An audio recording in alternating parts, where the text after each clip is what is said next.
خوش اومدین به امیر فایننس شو. توی ویدیو امروز میخوایم AMD رو یه بررسی بکنیم و ببینیم که چرا سهامش توی هفته گذشته 30% رفته بالا. سهام AMD 6 اکتبر 23% رشد داشت توی یه روز و ادامه هفته هم به این رشد ادامه داد که هفته رو با 30% رشد تموم کرد. قیمت یه سهام اینجوری بره بالا توی هفته خیلی غیر طبیعیه و دلیلش هم این بود که OpenAI یه قراردادی با AMD بسته که 6 گیگاوات GPU از AMD بخره توی چند سال آینده. بار اولم نیست که OpenAI همچین قراردادایی میبنده با شرکت‌های بزرگ که باعث میشه سهامشون کلی بره بالا توی بازی زمانی خیلی کوتاهی. چند ماه پیش قراردادش رو با اوراکل اعلام کرد OpenAI که باعث شد سهام اوراکل توی یه روز 35% بره بالا، چون ارزش این قراردادی که با اوراکل بسته 300 میلیارد دلاره. توی این قرارداد اوراکل 3 تا دیتا سنتر جدید برای اوپن ای آی درست میکنه توی 5 سال آینده و گنجایششون هم 4.5 گیگاواته. چند هفته بعد از اعلام قرارداد با اوراکل، اوپن ای آی اعلام کرد با انویدیا یه قرارداد جدیدی بسته که انویدیا 10 گیگاوات جی پی یو به اوپن ای آی تامین بکنه. علاوه بر این 10 گیگاوات جی پی یو هم 100 میلیارد دلار اوپن ای آی از انویدیا به عنوان سرمایه‌گذاری دریافت میکنه. اعلام این قرارداد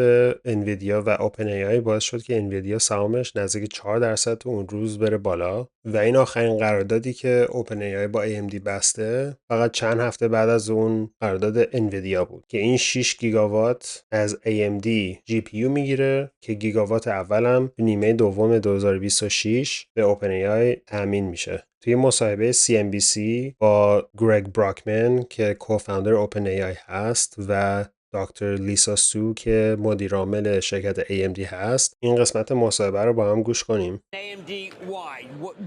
What attracted you? What was in the chips that you felt made it so you didn't just need NVIDIA? We need as much computing power as we can possibly get. And I think the whole industry right now is trying to really adapt to the amount of demand for AI services that we see coming over the next couple of years. گرگ براکمن گفت که هدفشون از این قرارداد اینه که هرچی میتونن قدرت پردازش بیشتری تأمین بکنن برای خودشون. ولی نکته جالبی که توی این مصاحبه گرگ براکمن نگفت اینه که انویدیا نمیتونست اینا رو تأمین بکنه. یعنی یه جوری ناگفته داره میگه که نمیخوان زیادی به انویدیا وابسته باشن. انویدیا الان از نظر مارکت کپ بزرگترین شرکت دنیاست و همینجور داره قوی تر میشه. خیلی شرکت ها میخوان که وابستگیشون رو از انویدیا کم بکنن. مثلا گوگل خیلی وقته که چیپای خودش رو داره طراحی میکنه. آمازون چیپای ترینیمش که جدیدن اعلام کرده با این کارش میخواد از انویدیا وابستگیشو کمتر بکنه و الان اوپن ای آی با این قراردادی که با AMD بسته وابستگیشو داره از انویدیا کمتر میکنه. قسمت دیگه این قرارداد که جالبه اینه که AMD 160 میلیون سهام از شرکت رو به اوپن ای آی میبخشه توی چند سال آینده. یعنی همینجوری که اون 6 گیگاوات رو تامین میکنه برای اوپن ای آی، همزمان 160 میلیون سهام تیکه تیکه به اوپن ای آی میبخشه. اینجوری هدف AMD اینه که یه شرکتی با اوپن ای آی داشته باشه که موفقیت اوپن ای آی باعث میشه که اوپن ای آی چیپ های بیشتری از AMD بخره که باعث میشه سهام AMD بره بالاتر، که اون سهامی که اوپن ای آی از AMD گرفته ارزششون میره بالاتر و اینجوری هدفاشون تو یه راستا میفته. به نظر من کسی نمیتونه با دقت آینده رو پیش بینی بکنه و بدونه که کی توی این رقابت هوش مصنوعی برنده میشه، چه شرکتی سهامش میره بالا، درآمدش بیشتر میشه و غیره. الان خیلی شرکت ها دارن کلی سرمایه گذاری میکنن توی هوش مصنوعی، از جمله گوگل، آمازون، مایکروسافت و فیسبوک، که اینا درخواست برای چیپ های مخصوص کارهای هوش مصنوعی رو میبره بالا. انویدیا و AMD طراحای این چیپ ها هستن، یعنی خودشون اینا رو تولید نمیکنن. شرکت‌های دیگه هم مثل اپل و آمازون و گوگل الان شروع کردن که چیپ‌های خودشون رو طراحی بکنن و تولید این چیپ‌ها با شرکت‌هایی مثل TSMC و سامسونگ هستن که چیپ‌هایی که این شرکت‌ها دیزاین میکنن اوردر میدن TSMC براشون بسازه. TSMC طراحی نمیکنه، فقط چیپ‌ها رو مانیفکتچر میکنه. اینتل یکم قضیهش فرق میکنه، اون فقط برای خودش تولید میکنه. البته توی چند سال اخیر حرفش بوده که شروع بکنه این قابلیت تولید این چیپ ها رو به شرکت های دیگه هم ارائه بده، ولی هنوز به جایی نرسیده. این شرکت هایی که چیپ ها رو تولید میکنن مثل TSMC دستگاه های خیلی تخصصی رو لازم دارن که این دستگاه ها رو فقط ASML تولید میکنه. دستگاه های ASML EUV lithography که اینا مثل یه پرینتر خیلی بزرگی هستن که اون طرحهای ترانزیستورایی که شرکتایی مثل انویدیا، AMD و اپل درست میکنن رو با استفاده از نور فرابنفش روی ورقهای سیلیکونی چاپ میکنه. به خاطر همین هم هست که 83% مارکت شیر لیتوگرافی که همون پرینت کردن با نور فرابنفش هست رو در دست داشته باشن.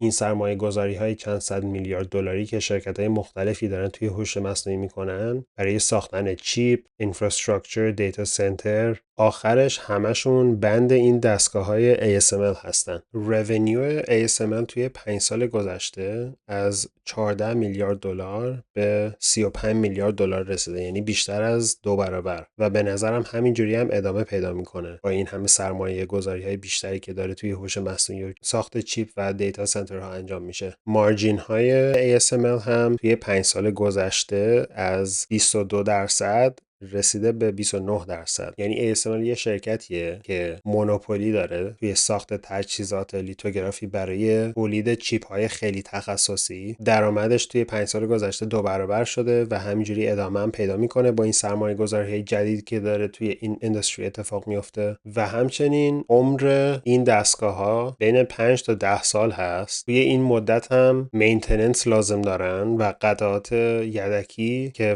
فقط ASML میتونه تامین بکنه. یعنی هرچی دستگاه بیشتر بفروشه درآمدش از مینتیننس اون دستگاه ها هم خیلی بیشتر میشه. مارجینش هم خیلی مارجین قویه، نزدیک 30% مارجین داره. به نظر من اینم رشد میکنه همینجوری که درآمدش بیشتر میشه. به نظر من ASML یه سرمایه‌گذاری خیلی خوبیه و من $6,000 توی این شرکت دارم که $1,600 تا الان سود بوده. سهام ASML تا اینجای سال 35% رشد قیمت داشته، ولی هنوز به نظر من خیلی گرون نیست سهامش. یعنی قیمت شرکت الان خیلی تخیلی نیست، چون که PE ریشیوشو به عنوان مثال ما نگاه بکنیم که دور و بر 35 هست الان، توی 10 سال گذشته تا 54 رفته، 45 48 اینا بوده. یعنی الان دور و بر میانگین PE ریشیو 10 سال گذشتهش بوده. نسبت کش فلو یا نقدینگی شرکت رو به قیمت سهامش هم الان مقایسه بکنیم، توی 10 سال گذشته بازم اونقدر تخیلی بالا نیست. پس به نظر من ASML هنوز جای رشد داره. نمیدونم چقدر میره بالا، ولی رشدش هنوز تموم نشده. نظر شما چیه؟ نظرتون رو در مورد شرکت ASML توی کامنت ها بنویسین. به نظرتون کدوم بخش از این زنجیره هوش مصنوعی از طراحیش گرفته تا تولید چیپ هاش